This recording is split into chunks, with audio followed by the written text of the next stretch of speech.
میرے دوستوں، رمضان ہر سال آتا ہے، چلا جاتا ہے. فائدہ کتنا اٹھایا اس رمضان سے، کتنا فائدہ اٹھایا. نہر میں پانی ہوتا ہے، ہر آدمی کتنا پانی لیتا ہے جتنا اس کا برتن ہوتا ہے. تو جس کو تھوڑا پانی ملا، اس کی وجہ یہ نہیں کہ پانی تھوڑا تھا نہر میں، بلکہ برتن چھوٹا تھا. اپنی اپنی طلب، اپنی اپنی محنت، اپنی اپنی کوشش کے اعتبار سے آدمی رمضان سے فائدہ اٹھاتا ہے. جتنا اہم مہمان ہو، جتنا بڑا کوئی مہمان ہو، اتنی اس کی قدر ہوتی ہے، اتنا اس کے لیے اہتمام ہوتا ہے پورے گھر میں کہ جی فلاں مہمان آ رہے ہیں. پتہ ہے تمہیں کون آ رہے ہیں؟ فلاں آ رہے ہیں. یہ رمضان اللہ کا مہمان، اس کی قدر ایک ایک دن قیمتی، ایک ایک رات قیمتی، ایک ایک صبح شام قیمتی، ایک ایک گھنٹہ منٹ لمحہ قیمتی. اس کو قیمتی بنائے. مکھیوں کا، شہد کی مکھیوں کا چھتا ہوتا ہے نا، اس میں شہد ہوتا ہے، لیکن شہد نکالنا بھی ایک کام ہوتا ہے. ہر آدمی نہیں شہد نکال لیتا، کسی کو مکھی پکڑ لیتی. یہ بہت قیمتی مہینہ ہے، بہت برکت والا، رحمت والا، مغفرت والا، اعمال والا. اللہ اپنے بندوں کی طرف متوجہ ہے، حدیث میں آتا ہے. لیکن بندہ بھی اللہ کی طرف متوجہ ہوا کہ نہیں؟ آپ تو کسی کے پاس چلے گئے، لیکن اس نے آپ کو کوئی توجہ ہی نہ دی. اللہ اپنی رحمت خاصہ نازل فرما رہے ہیں، لیکن کوئی اس رحمت خاصہ کو لوٹنے والا ہے؟ اللہ دعائیں قبول فرما رہے ہیں. سحری کا وقت مانگو، افطار کا وقت مانگو. اب دیکھیں ہم کتنی دیر دعا مانگتے ہیں سحری میں؟ 15 منٹ، 10 منٹ، 20 منٹ، چلو 5 منٹ. افطار کا وقت کس کا ہے؟ مانگو اللہ سے. جو کام پیسوں سے نہیں ہوتا، دوائیوں سے نہیں ہوتا، حکومتوں سے نہیں ہوتا، وہ کام دعاؤں سے ہوتا ہے. لیکن دعا کیا ہے؟ کہ اللہ کی طرف متوجہ ہو، اللہ کے سامنے ہاتھ پھیلائے، اللہ سے بات کرے، اللہ کی تعریف کرے، آپ صلی اللہ علیہ وسلم پر درود بھیجے، پھر قرآن کی دعائیں، پھر احادیث کی دعائیں، پھر اپنی زبان میں مانگے. اب افطار میں آپ کے گھر میں کتنی دیر دعا کی فضا بنتی ہے؟ سحری میں کتنی دیر دعا مانگتے ہیں؟ کتنے نفل پڑھے؟ ساری رات جاگ کر بھی لوگ 2 نفل نہیں پڑھ رہے. اس سے فائدہ اٹھائیں. رمضان ہے، آیا اور جا رہا ہے. 1 روزہ ہو گیا کہ 2 ہو گئے کہ 3 ہو گئے کہ 4 ہو گئے کہ 15 روزے ہو گئے. اسی طرح کیا کہیں گے کہ رمضان کیا ہو گیا؟ ختم ہو گیا. اللہ پاک نے قرآن پاک میں رمضان کے بارے میں ایک جملہ بولا، ایام معدودات. یہ چند گنتی کے دن ہیں، یہ گنے چنے سے دن ہیں، تھوڑے سے.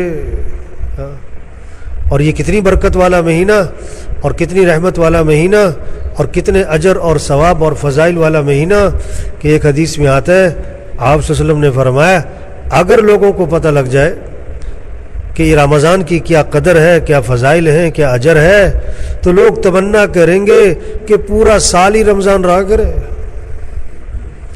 یہ ایسا برکت والا مہینہ، فرض کا ثواب 70 گنا بڑھ گیا، نفل کا ثواب فرض کے برابر ہو گیا. جنت کے دروازے کھل گئے، جہنم کے دروازے بند ہو گئے، شیاطین کو اللہ نے قید کر دیا. اس رمضان سے فائدہ اٹھائیں. نمازوں کا اہتمام، روزوں کا اہتمام، تراویح کا اہتمام. کتنا بڑا طبقہ ہے وہ رمضان میں بھی مسجد میں نظر نہیں آ رہا ہے. کتنی سخت بات اللہ کے نبی نے فرمائی، بد نصیب ہے وہ شخص، بد نصیب ہے وہ شخص جو اس مہینے میں بھی اللہ کی رحمت سے محروم رہ جائے. توبہ توبہ تو بد نصیب، اللہ کے نبی فرما رہے ہیں، جو اس مہینے میں بھی اللہ کی رحمت سے محروم رہ جائے. ایک سے پوچھا میں نے، روزہ رکھ رہے ہو؟ کہتا جمعے کا رکھ رہا ہوں. ارے یہ تو بچوں کے لیے ہوتا تھا، کہ چھوٹے چھوٹے بچوں کو عادت ڈالنی ہے، چلو جمعے کا رکھنا شروع کرو، گرمی ہے تو کیا ہوا، دن لمبا ہے تو کیا ہوا، ہمیں اللہ کا حکم ہے، اللہ کا حکم ہے، مولوی صاحب کا نہیں، جس نے آنکھیں دی ہاتھ دیے کہ روزہ رکھو، اللہ کا حکم ہے۔ ہم مسلمان ہیں، ہم اللہ کو ماننے والے، قرآن کو ماننے والے، جنت اور جہنم کو ماننے والے، اللہ کے نبی پر ایمان لانے والے، روزہ رکھنا ہے۔ ابا کے ساتھ خیر خواہی، ابا روزہ رکھو، اماں کے ساتھ خیر خواہی، اماں روزہ رکھیں۔ چھوٹے بچوں کو صحابہ روزے رکھواتے تھے، چھوٹے بچوں کو شام پڑ جاتی انہیں کھلونے دیتے تاکہ کھیلتے رہیں، وقت پورا ہو جائے۔ ایسی چیز نہیں ہے روزہ کہ آج طبیعت ٹھیک نہیں، تو روزے میں صحت ہے کہ بیماری ہے؟ بیماریاں زیادہ کھانے سے ہے کہ کم کھانے سے؟ روزے میں شفا ہے۔ ہاں روزہ رکھنا ہے، مرنا تو ہے ہی، اگر مر گیا تو روزہ رکھ کے مرے گا، تو ذرا کوئی مسئلہ ہوا روزہ چھوڑ دیا، نہیں، ہم مسلمان ہیں، نماز پڑھنی، مسجد میں پڑھنی، جذبہ ہونا چاہیے مسلمان کا، مسجد جانا ہے، مسجد میں دل لگنا چاہیے، ایمان کی نشانی ہے۔ حدیث میں آتا ہے جس کو مسجد آتا جاتا دیکھو اس کے ایماندار ہونے کی گواہی دو۔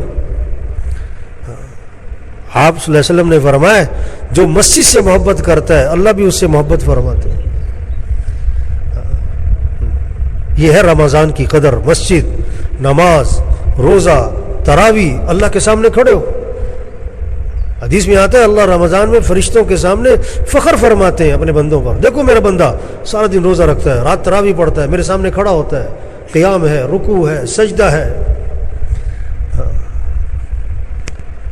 آپ صلی اللہ علیہ وسلم صرف رمضان کی بات نہیں، آپ کا تو پورا سال رات کا قیام تھا اللہ کے نبی کا، اور آپ کا قیام جو تھا رات کا وہ کوئی صورتیں نہیں تھیں کہ سورہ اخلاص پڑھ لی اور سورہ، ایک صحابی فرماتے ہیں آپ صلی اللہ علیہ وسلم نے رات تہجد کی نیت باندھی تو میں نے دیکھا تو میں نے کہا چلو میں بھی اللہ کے نبی کے پیچھے تہجد پڑھتا ہوں۔